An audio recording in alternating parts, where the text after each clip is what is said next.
Dear students, 64वीं BPSC का mains का result 2-3 दिनों पहले आया है। बड़ी संख्या में छात्रों ने इस एग्ज़ाम को क्लियर किया है। ऐसे में आपके भी, इस चैनल के भी बहुत सारे सदस्यों ने इस एग्ज़ाम को निकाला है। हमारा प्रयास ये भी रहता है कि पीटी के साथ साथ मेंस की तैयारी भी साथ साथ चलती रहे। अब ऐसे में जो बहुत सारे स्टूडेंट्स ने इस एग्ज़ाम को निकाला है, हमारा ये प्रयास है, ये चाहत है कि उनके अनुभव आप तक पहुँचें जो तैयारी कर रहे हैं, जो मेंस की तैयारी भी करना चाहते हैं पीटी के साथ साथ, या 65वीं का नेक्स्ट कुछ महीनों के बाद वो मेंस में अपेयर होंगे। तो ऐसे बहुत सारे स्टूडेंट्स मेंस की तैयारियों में लगे हैं।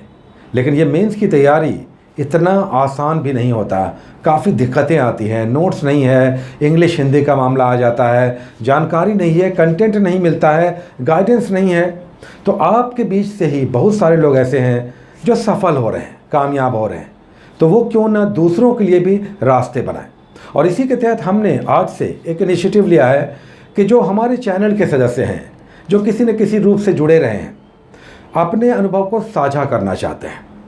बल्कि हमने भी कई लोगों से कहा कि अगर आप चाहें कि ऐसा संभव हो तो आप भी रिकॉर्डिंग करके ऑडियो अपने, जब फाइनल आएगा तो हम आपके वीडियोस भी इस पे दिखाएंगे। अभी आप अपने ऑडियो को ही हम अपने चैनल पे दिखाएंगे। चूँकि बाकी लोग जो तैयारी कर रहे हैं उनको कहीं ना कहीं थोड़ा रास्ता मिलेगा, गाइडेंस मिलेगा। ऐसे ही एक स्टूडेंट हैं सेतु रत्नम, जिन्होंने इस बार इस एग्ज़ाम को निकाला है। और हमें याद है कि बहुत पहले, चूँकि इंग्लिश मीडियम से ये स्टूडेंट रही हैं, तो इन्हें बहुत दिक्कतें आती थी। लेकिन इन्होंने अपनी जिज्ञासा, अपने परिश्रम से इस एग्ज़ाम को कम से कम अभी मेंस लेवल तक क्लियर किया है। ये बहुत बड़ी बात है। इन्हें क्वेश्चन बैंक तक भी नहीं अवेलेबल था, लेकिन इन्होंने पूरे सिलेबस को ही पढ़ लिया। तो इनके एक्सपीरियंसेस हैं। यहाँ पर आपको हम अभी ऑडियो छोड़कर जा रहे हैं। इनके ऑडियोज़ अगर आप सही समझें, आपको ठीक लगे, इनके अनुभव आप सुनना चाहें तो आप ज़रूर सुनें। हम इनके ऑडियोज़ लगाकर छोड़ कर जाएंगे, आप सुने इनके अनुभव को। आपको पता चलेगा कि किस तरह से परेशानियों के बीच से भी अपने लिए रास्ते निकाले जाते हैं। इनका ऑप्शनल पेपर एग्रीकल्चर रहा है, तो जो एग्रीकल्चर वाले हैं उनको तो बड़ा हेल्प मिलेगा। रेस्ट दूसरे लोग हैं, दूसरे अनुभव को देखें और सुनें और समझें कि किस तरह से जो दिक्कतें आती हैं उसे पार पाया जाता है और फाइनली रिजल्ट में अपना रोल नंबर सुनिश्चित किया जाता है।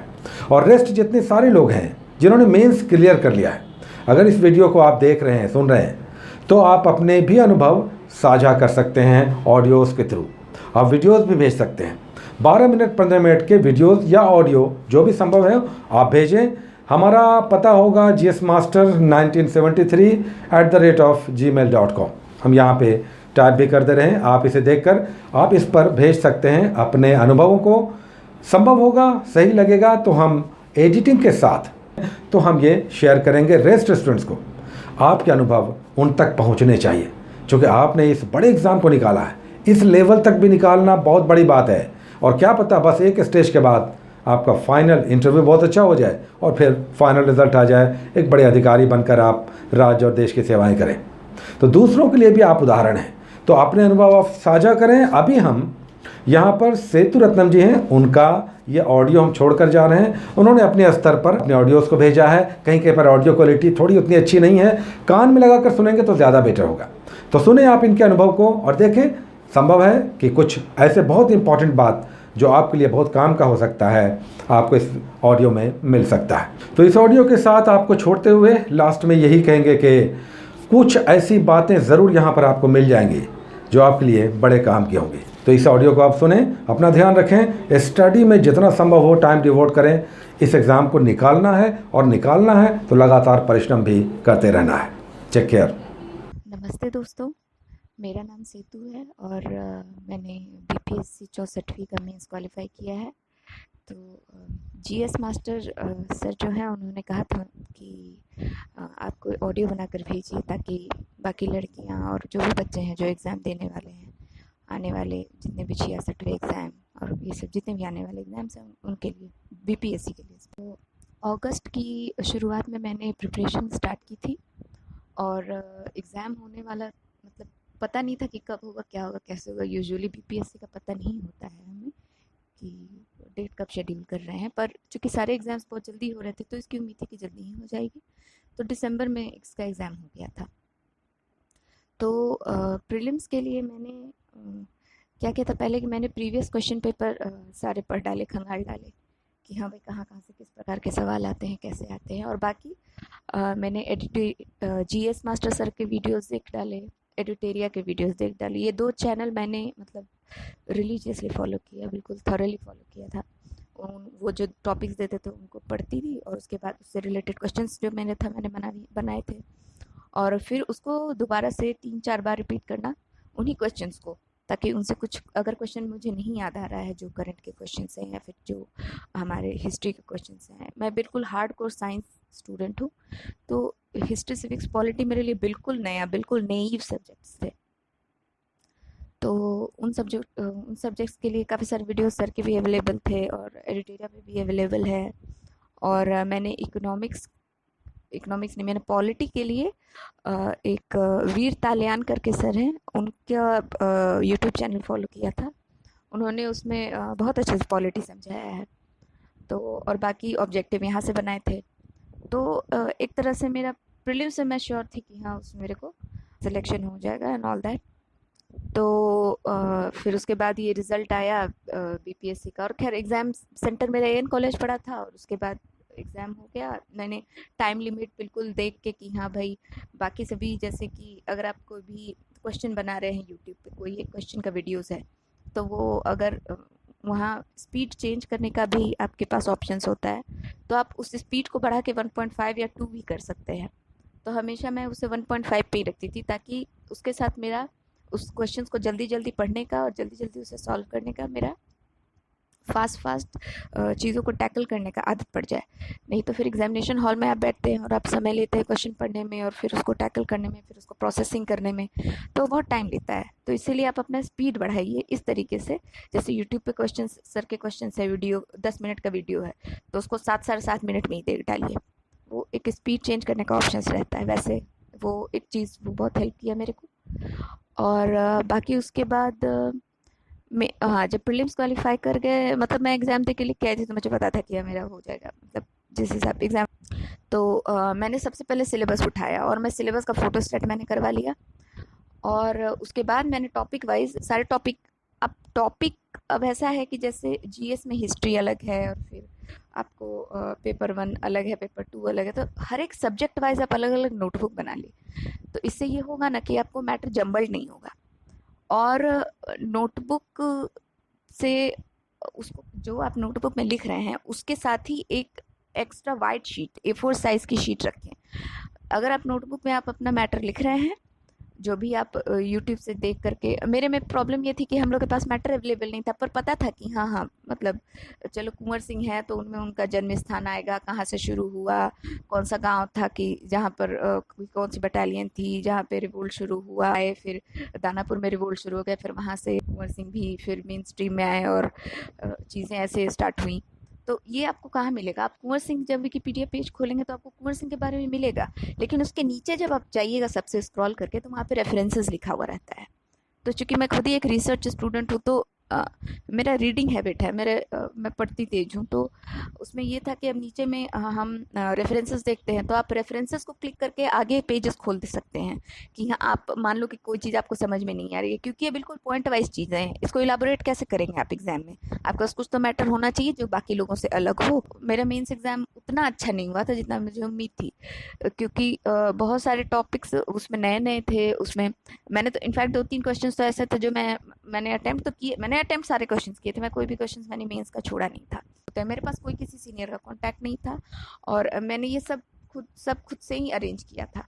और सर ने बहुत हेल्प करी थी, उन्होंने बताया था कि हाँ तुम ऐसे ऐसे चीज़ों को सर्च कर सकती हो और खोज सकते हो। और मैंने बहुत बार, जैसे कि बिहार में कई सारी योजनाएं चलाई जा रही हैं, उस समय काफ़ी ये प्रधानमंत्री का ये एक स्कीम आया हुआ था, हेल्थ इंश्योरेंस स्कीम था, फिर किसान का इंश्योरेंस का स्कीम था, पीएम किसान बहुत चला हुआ था, फिर एक अम्ब्रेला स्कीम्स थी, फिर 7 निश्चय स्कीम्स थे। उस पर मैंने सारे स्कीम को एक जगह कंपाइल कर लिया था। आप पॉइंट वाइज बिल्कुल चीज़ों को लिखें, और वहाँ पर आप, और उसको पॉइंट वाइज दिमाग में चीज़ें रहेंगी आपकी, बाकी कहानी तो आप बना ही लोगे। और जीएस में एक सब्जेक्ट डी एडिट इंटरप्रिटेशन का आता है। तो प्रॉब्लम ये था कि अब हम अपन जैसे पढ़ते कि हम लोग के पास हर चीज़ की ट्रिक होती है, लेकिन यहाँ डीआई में अपन ट्रिक्स नहीं कर सकते थे, क्योंकि हम लोगों को उसको बिल्कुल डिटेल में लिखना था, क्वेश्चंस के आंसर्स को।